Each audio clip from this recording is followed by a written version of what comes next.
America को इतना कमजोर और इतना हताश आज से पहले कभी नहीं देखा गया। अमेरिका लिटरली नेटो के सामने हाथ जोड़ रहा है कि यार आ जाओ, मेरे साथ जुड़ जाओ, हमें ईरान को हराना है, वरना फ्यूचर में नेटो कंट्रीज की हालत अच्छी नहीं रहेगी। अमेरिका को 32 देशों के इस नेटो ग्रुप के साथ साथ अपने 3-4 और दोस्तों का सपोर्ट चाहिए, मतलब करीब 36 देशों की ताकत, अगर उसे ईरान को हराना है। सोच सकते हो, हालत ये हो गई है कि लोग मजाक में बोल रहे हैं कि इससे अच्छी तो अमेरिका की क्रिकेट टीम है, उनकी परफॉर्मेंस अमेरिका की आर्मी से भी बेहतर लग रही है। अब सीधी बात एक लाइन में समझ लो, अगर ईरान तेल का दाम $200 प्रति बैरल से ऊपर ले गया तो समझ लो ईरान ने ये लड़ाई जीत ली, क्योंकि जैसे ही तेल $200 पार करेगा, अमेरिका के अंदर महंगाई 7 to 9% तक पहुंच सकती है। जो रेट कट्स हैं वो रुक जाएंगे और जितनी भी स्टॉक और स्पेकुलेटिव मार्केट्स हैं सब क्रैश कर सकती हैं। इसलिए अमेरिका चाहता है कि तेल का दाम किसी भी तरह $100 प्रति बैरल से नीचे रहे, ताकि हालात कंट्रोल में रहें। आइए कहानी को थोड़ा गहराई से समझने की कोशिश करें। अगर आप मुसलमान हो तो कमेंट बॉक्स में अल्हम्दुलिल्लाह जरूर लिखना। अपने लिए ना सही, अपने परिवार के लिए, अपने बच्चों के लिए, अपने स्टूडेंट के लिए इसे जरूर शेयर करना।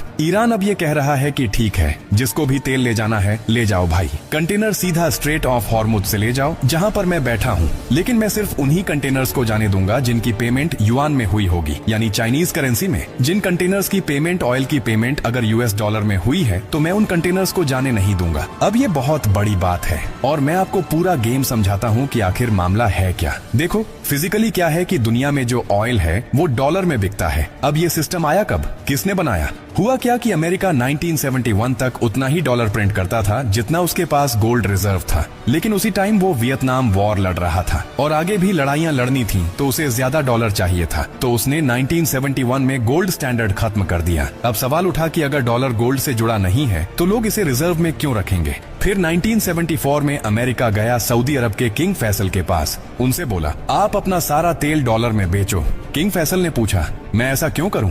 तो अमेरिका ने कहा हम आपको टेक्नोलॉजी देंगे और दुनिया की सबसे बड़ी आर्मी की सुरक्षा देंगे, कोई आप पर उंगली नहीं उठा पाएगा। किंग फैसल मान गए। फिर अमेरिका ने बोला आपको जो एक्स्ट्रा डॉलर मिलेगा उसे वापस हमारी ट्रेजरी में इन्वेस्ट कर देना, हम आपको उस पर यील्ड देंगे। बस वहीं से गेम शुरू हुआ और तब से आज तक दुनिया में तेल डॉलर में बिकता है। अब इसका फायदा क्या है? फायदा ये है कि जब पूरी दुनिया को तेल खरीदना है तो हर देश को डॉलर चाहिए। सारे सेंट्रल बैंक डॉलर जमा करते रहते हैं और अमेरिका क्या करता है, वो अनलिमिटेड डॉलर प्रिंट करता है, क्योंकि डिमांड हमेशा बनी रहती है। और अगर किसी देश को कंट्रोल करना हो तो अमेरिका उस पर सैंक्शन लगा देता है, बोलता है तुम डॉलर सिस्टम यूज नहीं कर सकते। वो देश स्विफ्ट नेटवर्क भी यूज नहीं कर पाता और फिर वो घुटने टेक देता है। अगर ईरान इसी रास्ते पर 1 साल तक टिका रहा और सफल हो गया तो अमेरिका की सुपर पावर वाली पकड़ खत्म हो जाएगी, क्योंकि तेल का खेल आज भी डॉलर पर टिका है और अगर पेमेंट दूसरी करेंसी में होने लगी तो डॉलर की मांग घटेगी और अमेरिका का दबदबा भी खत्म हो जाएगा। यही सीधी सी गणित है और इसी चीज और मैथमेटिक्स को जानते हुए अमेरिका अब बौखला गया है। अब अमेरिका पूरी कोशिश कर रहा है और ईरान उसका काउंटर कर रहा है। सबसे पहले अमेरिका के प्रेसिडेंट डोनाल्ड ट्रंप ने कहा कि हम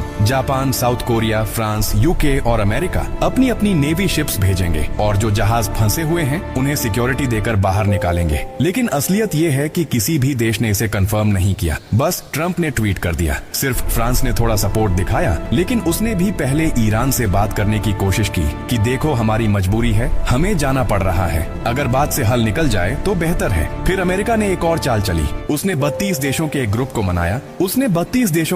को मनाया जिनके पास करीब 1.2 बिलियन बैरल तेल का रिजर्व है। प्लान था कि मार्केट में 400 मिलियन बैरल तेल रिलीज किया जाए ताकि दाम नीचे आए, लेकिन इसका भी कोई खास असर नहीं पड़ा। तेल का दाम आज भी करीब $103 प्रति बैरल पर खुला। इसके बाद अमेरिका ने सऊदी अरेबिया से कहा कि वो पाइपलाइन के जरिए रेड सी की तरफ से तेल निकाल लें, लेकिन यहाँ भी एक बड़ी समस्या है, बाब अल मंदेब स्ट्रेट, जहाँ हाउथीज का कंट्रोल है और वो ईरान के करीबी माने जाते हैं। खबर ये है कि वो ईरान का सपोर्ट कर सकते हैं और इस रास्ते से भी तेल की सप्लाई रोक सकते हैं। अब समझो गेम, दुनिया का करीब 20% तेल स्ट्रेट ऑफ हॉर्मुज से आता है और करीब 6% बाब अल मंदेब से, मतलब कुल 26% ग्लोबल तेल सप्लाई खतरे में आ सकती है। यही वजह है कि तेल के दाम लगातार बढ़ रहे हैं और अमेरिका इस लड़ाई में कमजोर पड़ता दिख रहा है। इसलिए वो बार बार नेटो और दूसरे देशों से मदद की गुहार लगा रहा है कि भाई मेरे साथ आ जाओ। वीडियो में कुछ नया जानने को मिला हो तो इसे एक लाइक और शेयर करना ना भूलें।